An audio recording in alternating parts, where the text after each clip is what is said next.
আপোনালোকৰ মাজলৈ দুটি গীত উপহাৰ হিচাপে এই বিহুৰ বতৰত আগবঢ়াইছো। আশা কৰোঁ আদৰি ল'ব। প্ৰথম গীতটি ইচাত বিচাত, আপোনালোকে ইউটিউবত চাৰ্চ কৰিলে পাব দীপামণি বাগলাৰী আইডিত। আৰু দ্বিতীয় গীতটি হৈছে লৈ যা। এই দুইটি গীতৰে গীতিকাৰ হৈছে অংগদ মেথ। বৰ সুন্দৰকৈ তেওঁ সুৰ কৰিছে আৰু কথাখিনি তেওঁৰে। আৰু মই গুৱাহাটীত এইখিনি কাম সম্পূৰ্ণ কৰিলো গীতটি গান কৰা।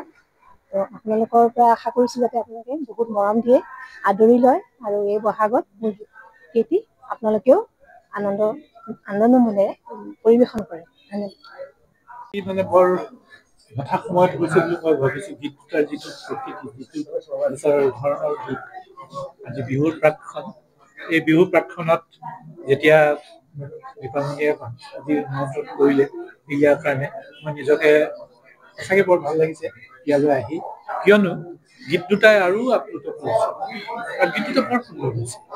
মই ইতিমধ্যে অনুভৱ কৰিছোঁ গীত দুটা ইমান সুন্দৰ হৈছে ন, যে এইটো আৰু দীপামণিয়ে মই যিটো বুজিব পাৰিছোঁ এই গীত দুটাৰ বাবে যথেষ্ট কষ্ট কৰিছে। গুৱাহাটীতো কেইজনমানৰ নাম ক'লে, তেওঁলোকো এইটো ক্ষেত্ৰত জড়িত আৰু সদায় তেওঁলোকে ভাল কাম কৰে। আৰু সকলোতকৈ ডাঙৰ কথা হ'ল কি, দীপামণিয়ে ইমান সুন্দৰকৈ গাইছে, মানে ঠিক আগৰ পৰাই দীপামণিয়ে ভাল গায়, কিন্তু আজি আৰু উন্নত যেন লাগে, আৰু উন্নত। আৰু মই সেইকাৰণে মোৰ মই তেওঁলৈ মোৰ শুভকামনা জনাইছো। আৰু মই ভাবিছো দীপামণিয়ে এই কাম মই ইতিমধ্যে কৈছো যাতে এনেধৰণৰ প্ৰচেষ্টা অব্যাহত ৰাখে। আৰু বহুদিন দীপামণি অকণমান আঁতৰি থাকিবলগীয়া হৈছিল কৰ্মক্ষেত্ৰৰ বাবে, কিন্তু তাৰমানে শ্ৰোতায়ো হেৰুৱাইছিলহে এই সময়টোত। এতিয়া কিন্তু দীপামণিয়ে, মই ভাবিছো যে আজিৰ এই পৰিৱেশৰ পাছত দীপামণিয়ে নিজকে আত্মনিয়োগ কৰিব আৰু সুন্দৰকৈ।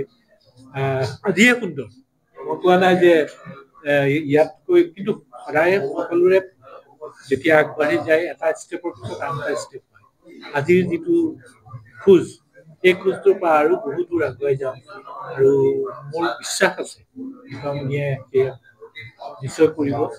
আৰু আমাৰ আজি মই যিটো অনুভৱ কৰিলো সকলো দৰ্শকৰ সৈতে মই নিজেও, যে বিহুৰ প্ৰাকখনত আমাক যিটো প্ৰেৰণা দিলে, উৎসাহ দিলে, আৰু লগতে আমাক এই মুহূৰ্তকেইটা দিলে, যথেষ্ট আনন্দিত হলো।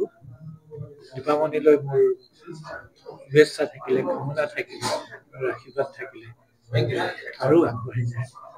সকলোতে যাতে দীপামণিৰ নাম, দীপামণিৰ গীত প্ৰচাৰ হয়, আৰু বিশেষকৈ এই কথা উপলব্ধি কৰি শ্ৰোতা ৰাইজে যাতে দীপামণিক আদৰি লয়,